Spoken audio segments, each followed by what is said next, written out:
बाबा जी अरशाद संधू साहब कंगनपुर वाले नज़म लिखते ने मत। वाह मत ले लीए ते चंगी होंदी है। बिल्कुल जी मत ते वाकई चंगी होंदी ते लिखते ने भई मेरा आखा मन लै पुत्रा चंगा रवेगा। हर गल पल्ले बन लै पुत्रा मोड़ा वाली राह नहीं चंगी नित बगानी चाह नहीं चंगी। अपने घर पका ला ते दब जवाई सर तो बचिए मर्दों खाली घर तो बचिए। ये गल्लां जे भुल जावेगा पुत्रा जग ते रुल जावेगा। ते हर वेले दी लार नहीं चंगी अग ते मंगवी कार नहीं चंगी। असलों हौला दिल नहीं चंगा बहुता वड्डा तिल नहीं चंगा। बहुती खिलरी वल नहीं चंगी और कंडों पिछे गल नहीं चंगी। अन्ने वाई डीक नहीं चंगी गूंगी बोली चीक नहीं चंगी। ये गल्लां जे भुल जावेगा पुत्रा जग ते रुल जावेगा। ते तिड़के मारी छाल नहीं चंगी बहुती लम्मी काल नहीं चंगी। रुखा थल्ले मच नहीं चंगा ढेर फसादी सच नहीं चंगा। बेकदरे दी खो नहीं चंगी बदो बदी दी मोह नहीं चंगी।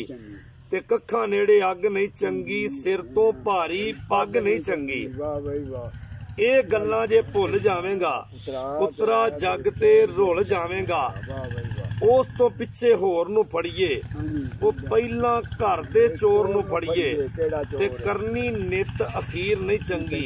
ओए कुत्तियां अगे खीर नहीं चंगी लड़ के कीती वंड नहीं चंगी। लून दे नेड़े खंड नहीं चंगी हर भांडे नू बोड़ नहीं चंगा अंदर लुकिया कोड़ नहीं चंगा। ये गल्लां जे भुल जावेगा पुत्रा जग ते रुल जावेगा। ते ढिल वेड़े नू रोड़े करदी ढिली झुग्गा चौड़े करदी। मंगवी सोच ते चुक नहीं चंगी सुट के चटनी थुक नहीं चंगी। टुटवे खुटवे पंध तो बचिए उलरी पुलरी कंध तो बचिए। ये गल्लां जे भुल जावेगा पुत्रा जग ते रुल जावेगा। ते कच्ची पिल्ली रुत नहीं चंगी कच्ची पिल्ली रुत नहीं चंगी सब नू दिसदी गुत नहीं चंगी।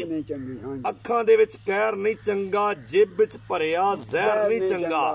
तू ते तकरार नहीं चंगी हट ते बैठी नार नहीं चंगी। ये गल्लां जे भुल जावेगा पुत्रा जग ते रुल जावेगा। ते खाल नू थां तां रोन नहीं चंगी ओ वखरी वखरी तौन नहीं चंगी। सावण भादों धुप नहीं चंगी मौतां वर्गी चुप नहीं चंगी। एवें करनी चोट नहीं चंगी ओ किसे भी शै विच खोट नहीं चंगी।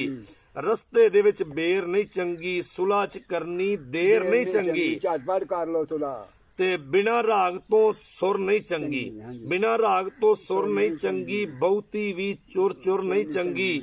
ये गल्लां जे भुल जावेगा पुत्रा जग ते रुल जावेगा पुत्रा जग ते रुल जावेगा। सो अगर ये नज़म अच्छी लगे तो ज्यादा से ज्यादा कमेंट करया जे ते ज्यादा से ज्यादा शेयर करया जे। बहुत मेहरबानी बहुत शुक्रिया। अस्सलाम वालेकुम।